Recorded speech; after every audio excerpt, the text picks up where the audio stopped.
can clearly see that there is development under his nipples and that these glands presumably got bigger. Even if he slims down, there is very little chance of it going completely away, and it looks like a typical case of gynecomastia.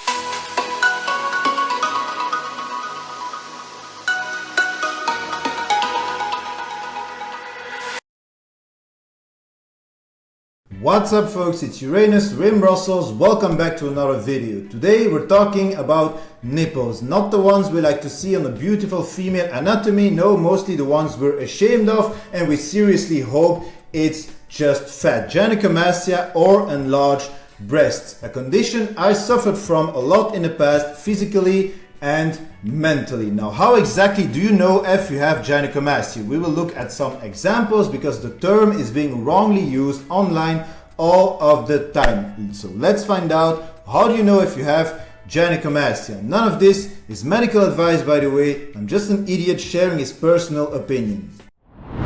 The easy answer would just be to tell you guys to get an echography and a mammography, right? That's what I had to go through in a big hospital quite some years ago. They take your teeth and they squeeze it in a machine like a freaking lemon. But I already knew I had gynecomastia well before that. For me, it started in my teenage years, around the age of 14 or 15 years old. I grew up with completely hormonal imbalances because my pituitary gland doesn't function properly. I never produced any testosterone. Now, on top of that, I was overweight, and overweight people have a lot more chances of developing breast glands. As I said, I had zero testosterone production in my body and my hormones were all over the place because of a fucked up pituitary gland. So by the time I was in my 20s, I developed actual breast tissue and glands behind my nipples. Those glands had developed, and even after I lost 30 freaking kilograms,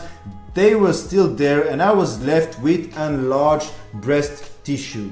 So how do you know if it's gynecomastia or if it's just fat? Well, first of all, you feel it underneath your nipples. The area is supposed to be flat, and if it feels like it's swollen and it's tender underneath there, you might have developed some breast tissue. If you feel a mass underneath your nipples, then you might have developed those glands. For me also, my nipples always used to retract inside, but that was when I was still overweight, because after I lost all the weight, that never happened again. For me, I had a lot of sensitivity in the area to hot and cold and wind. If I was standing in the wind, for example, with a wet t-shirt outside, it would feel very sensitive and it would actually be painful quite a lot of time if some tissue or some piece of fabric was rubbing around it. So I suffered from that quite a lot in the past, of course. Now, gynecomastia can be on both sides, but it can also be asymmetrical and just on one.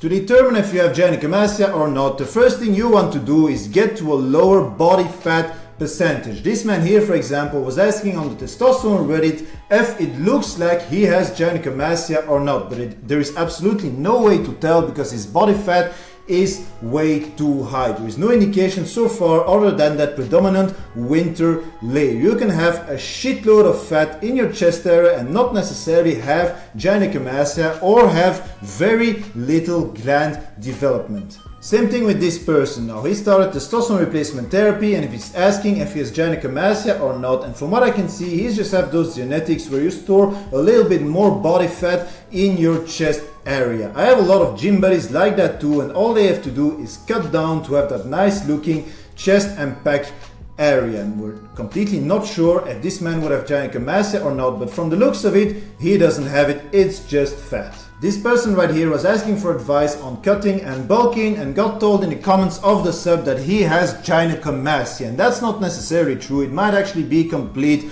bullshit, because if he trims further down, that fat in that chest area will disappear and he might have a totally normal chest area. But visually, from a picture like this, there is no way to tell if it's gynecomastia or not, and it just looks like it's, well, fat. Sometimes we overthink and don't think you can just go online, post some pictures and ask about gynecomastia or not, because if you listen online, everybody has gynecomastia. Now, on some cases, you can already tell before. Like this young man, for example, has a little bit of a higher body fat, I would say slightly north of 20%. and I would say his chest area has developed a lot and not in a very good way. You can clearly see that there is development under his nipples and that these glands presumably got bigger. Even if he slims down, there's very little chance of it going completely away, and it looks like a typical case of gynecomastia. So you have to get to a lower body fat, ideally I would say close to somewhere around 10% body fat, and if you still feel tenderness, you feel a lump or you feel a mass under your nipples, then I would consult a doctor. And if you have pain or sensitivity in the area, then I would definitely consult a doctor. Now, solutions don't necessarily involve a scalpel, and I'm physical proof of that because I had developed a huge breast area and fully developed breast glands. Like the first time I saw a doctor, he put on the gloves, he touched me a little bit, and then he asked me if I had lactation issues. What I did is I lost my fat, I got my hormones fixed, I gained a shitload of muscles. My chest area is actually the area that responds the best to training on my side. Like genetically I am like that. My chest grows a lot and visually it helps a lot. I had a course of tamoxifen. Tamoxifen also helped a lot to reduce the breast glands. Tamoxifen is a selective estrogen receptor modulator, and now years later the area looks completely fine. Do I still have gynecomastia? Fuck yes, those glands cannot go away. Once you get them, you can reduce them in size, but they will never completely go away. But visually you would never be able to tell unless you actually touch me at that area, and there is only one person allowed to do that right now. Other than that, you would never be able to tell that I have gynecomastia.